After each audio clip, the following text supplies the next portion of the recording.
Très chers amis, bonjour. Nous arrivons dans la paracha Yitro.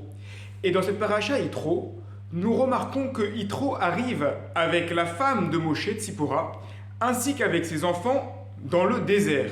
C'est donc que Moshe Rabbeinu, lorsqu'il est sorti d'Égypte, il n'est pas sorti avec sa femme et ses enfants, mais il est sorti tout seul. Pourquoi? Que s'est-il passé? Rachi explique qu'au moment où Moshe Rabbeinu était à Midian, lorsqu'il est reparti en Égypte, il a rencontré son frère Aaron. Au début, il était avec sa femme et ses enfants. Il allait avec eux en Égypte. Et là, Aaron lui a dit une phrase énigmatique. Ceux qui sont en Égypte maintenant ne souffrent-ils pas assez pour que tu en rajoutes encore d'autres dans cette souffrance? Certains commentateurs expliquent qu'il voulait lui dire par là que l'amertume de l'esclavage en Égypte est déjà tellement dure. Comment peux-tu faire rentrer ta femme et tes enfants dans cette servitude d'Égypte? Comment peux-tu leur faire goûter l'amertume de l'esclavage pendant ce temps? Et donc Moshe Rabbeinu a laissé passer Tzipora, a laissé partir Tzipora et ses enfants. Il a renvoyé chez son père à Midian. D'après Rabbi Yehuda, dans le Midrash, dans la Mechilta, il ne l'a pas simplement demandé de partir, il lui a donné un guet. C'est-à-dire qu'il lui a fait un acte de divorce. Pourquoi un divorce à ce moment-là avec son épouse?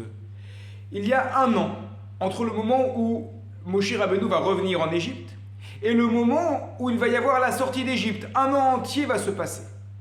Puis, Moshe Rabbeinu va devoir partir avec les Bnei Israël. Il va devoir accomplir sa mission, recevoir la Torah. Il ne sait pas du tout quand pourra-t-il revenir avec sa femme. Il ne sait pas du tout quand est-ce qu'il pourra se remarier avec elle. D'ailleurs, la suite du récit montre bien qu'il a dû se séparer complètement de son épouse car il était arrivé à un stade inégalable, qui n'a jamais été inégalé, qui ne sera plus égalé, où il va être tellement proche de Dieu qu'il ne pourra pas rester marié. Donc, l'idée ici est la suivante. Est-il correct de rester marié avec son épouse alors qu'on sait qu'on est séparé de corps? Rabbi Yehuda dit non. Comme il ne sait pas quand il pourra revenir avec elle, il ne sait pas s'il pourra vraiment revenir avec elle, il aurait été malhonnête et il aurait été malvenu de rester marié avec elle et donc de la tenir en otage, de l'empêcher de refaire sa vie, de se remarier avec quelqu'un.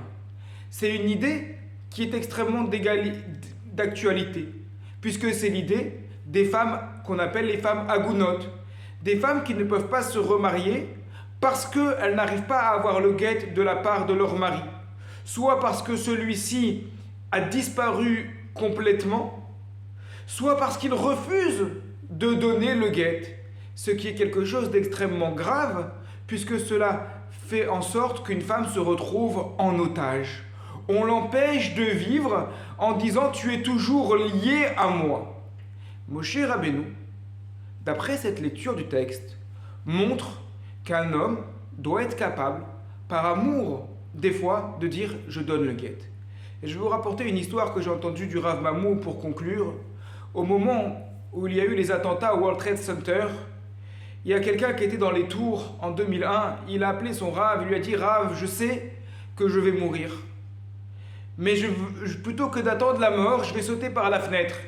Et je vais vous dire exactement comment je suis habillé. J'ai un pull rouge, j'ai un pantalon de telle couleur. » Pourquoi il faisait ça?